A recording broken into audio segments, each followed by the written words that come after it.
too. Not till my adult years did my uncle set before me the notes and the data which he collected concerning the Shunned House. Dr. Whipple was sane, conservative, physician of the old school, and for all his interest in the place was not eager to encourage young thoughts toward the abnormal. His own view, postulating simply a building and location of markedly unsanitary qualities, had nothing to do with abnormality, but he realized that the very picturesqueness of which aroused his own interest would, in the boy's fanciful mind, take on all matter of gruesome imaginative associations. The doctor was a bachelor, a white-haired, clean-shaven, old-fashioned gentleman, and a local historian of note, who had often broken a lance with such controversial guardians of tradition as Sidney S. Ryder and Thomas W. Bicknell. He lived with one manservant in a Georgian homestead with knocker and iron-railed steps, balanced eerily on a steep ascent of North Court Street, beside the ancient brick court and colony house where his grandfather, a cousin of that celebrated privateersman, Captain Whipple, who burned His Majesty's armed schooner, Gaspee, in 1772, had voted in the legislature on May 4th, 1776, for the independence of the Rhode Island colony. Around him in the damp, low-ceilinged library with the musty white paneling, heavy carved overmantel, and small pane vine-shaded windows were the relics and records of his ancient family, among which were many dubious allusions to the Shunned House and Benefit Street. That pest spot lies not far distant, for Benefit runs ledgewise just above the courthouse, along the precipitous hill up which the first settlement climbed. When, in the end, my insistent pestering and maturing years evoked from my uncle the hoarded lore I sought, there lay before me a strange enough chronicle, long-winded, statistical, and drearily genealogical as some of the matter was. There ran through it a continuous thread of brooding, tenacious horror, and preternatural malevolence.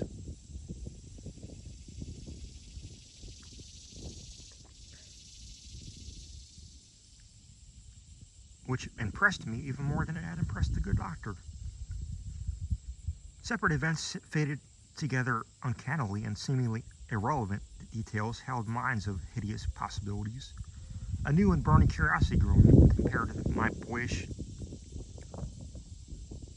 curiosity was feeble and inchoate.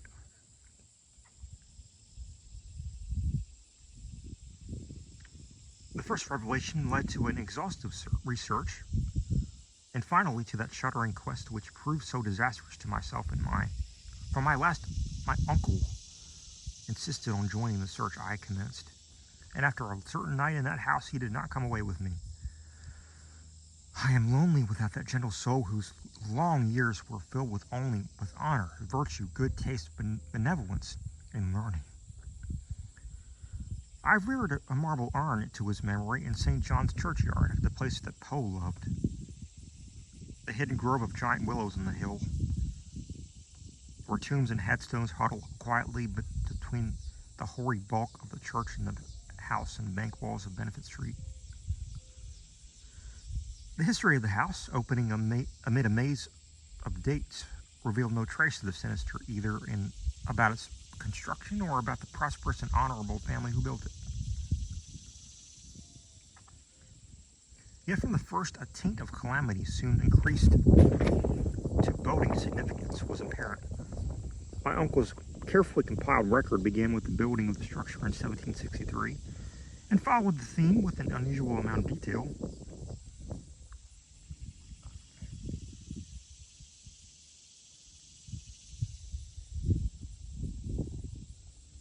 The Shunned House, it seems, was at first inhabited by William Harris and his wife, Roby Dexter, with their children,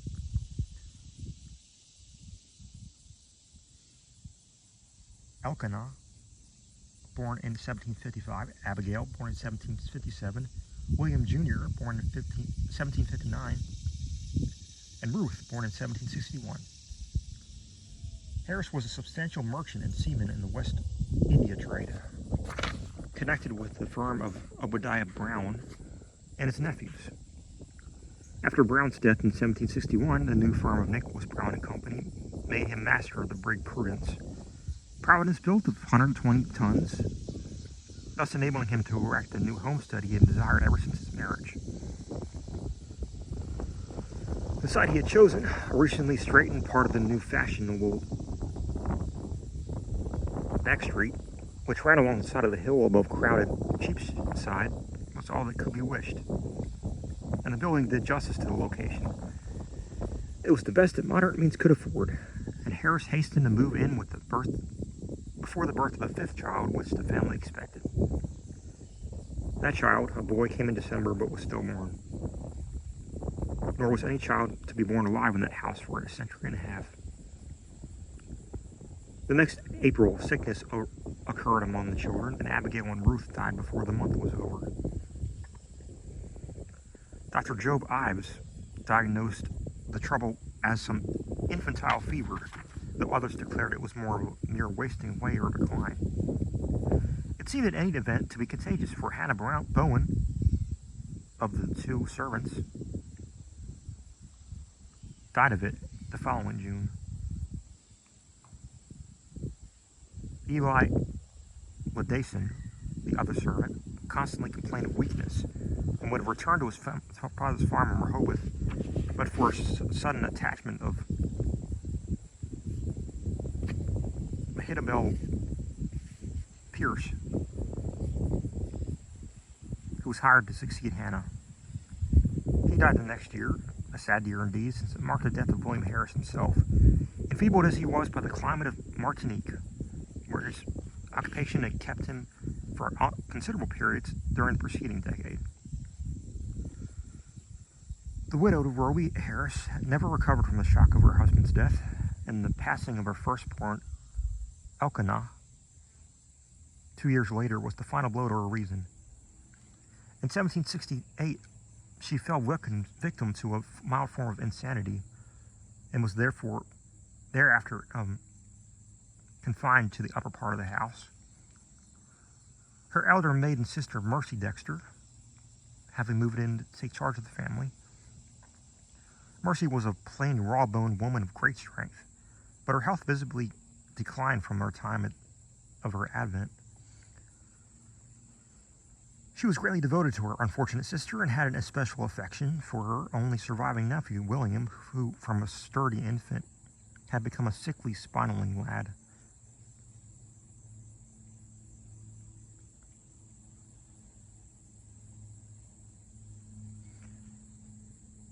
In this year, the servant Mehitabel died,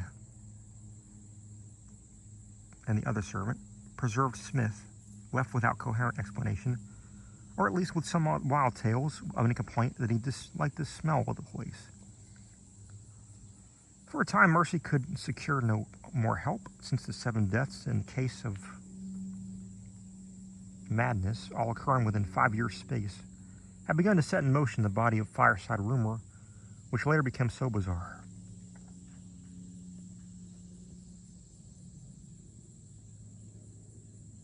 Ultimately, however, she obtained new servants from out of town. Ann White, a morose woman from that part of New Kingston, North Kingstown, now set off as the township of Exeter, and a capable Boston man named Zenas Lowe.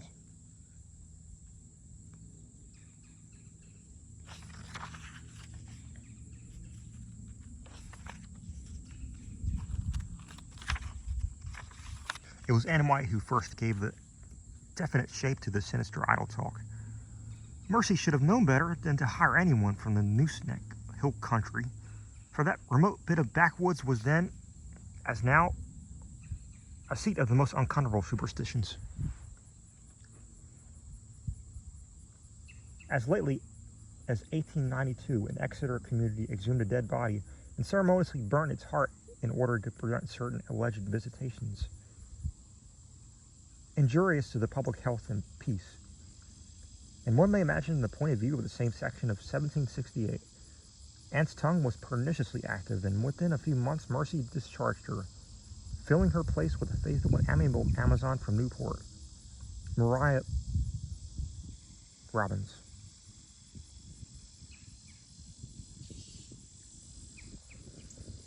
Meanwhile, poor Roby Harris in her madness gave voice to dreams and imaginings of the most hideous sort. At times her screams became insupportable, and for long periods she would utter shrieking horrors which necessitated her son's temporary residence with his cousin, Peleg Harris, in Presbyterian Lane near the new college building.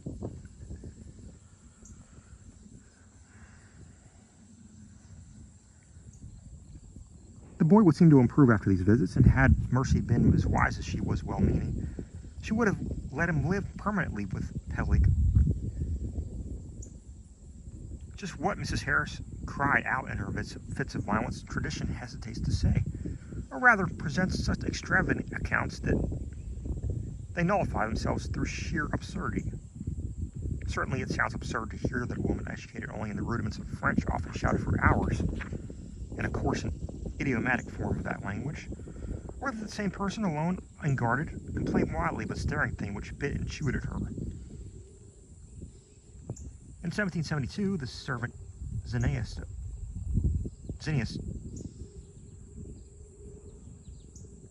died.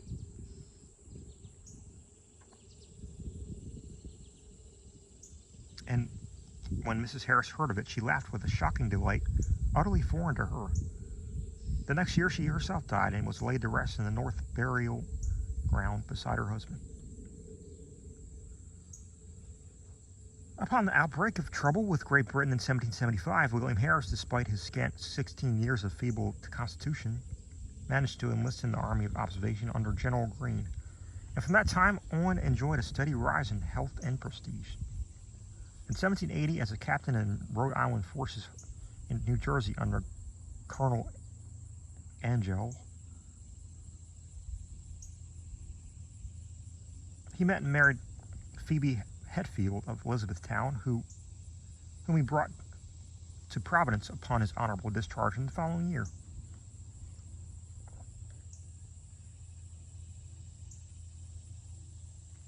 The young soldier's return was not a thing of unmitigated happiness.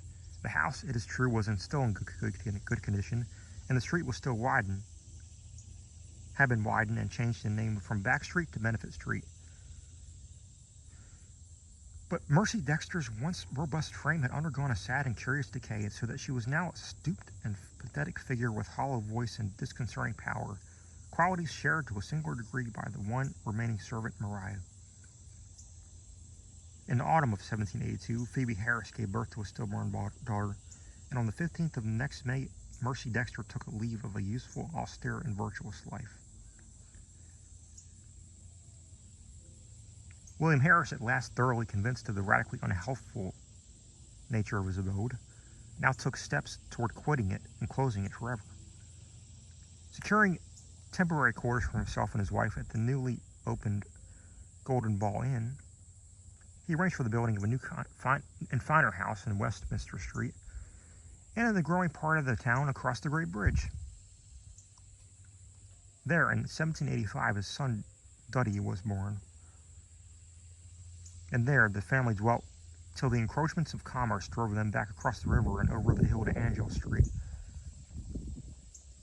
in the newer East Side residence district, where the late Archer Harris built his sumptuous but hideous French-roofed mansion in 1876. William and Phoebe both succumbed to the yellow fever epidemic of 1797, but Duddy was brought up by his cousin Rathbone Harris, Peleg's son. Rathbone was a practical man and rented the Benefit Street house despite William's wish to keep it vacant. He considered it an obligation to his ward to make the most of all the boy's property, nor did he concern himself with the deaths and illnesses which caused so many changes of tenants. nor the steadily growing aversion with which the house was generally regarded. It is likely that he felt only vexation when, 1804, the town council ordered him to fumigate the place with sulfur, tar, and gum camphor on account of the much-discussed deaths of the 4 persons, presumably caused by the then diminishing fever epidemic. They said the place had a febrile smell.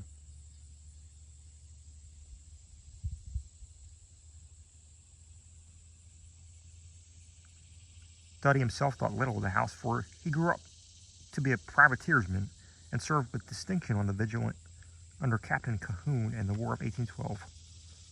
He returned unharmed, married in 1814, and became a father on that memorable night of September 23rd, 1815, when a great gale drove the waters of the bay over half the town and floated a tall sloop well up Westminster Street so that its masts almost tapped the Harris windows in symbolic affirmation that the new boy Welcome was a seaman's son. Welcome did not survive his father, but lived to perish gloriously at Fredericksburg in 1862. Neither he nor his son, Archer, knew of the Shunned House as other than a nuisance, almost impossible to rent, perhaps on account of the mustiness and sickly odor of unkempt old age.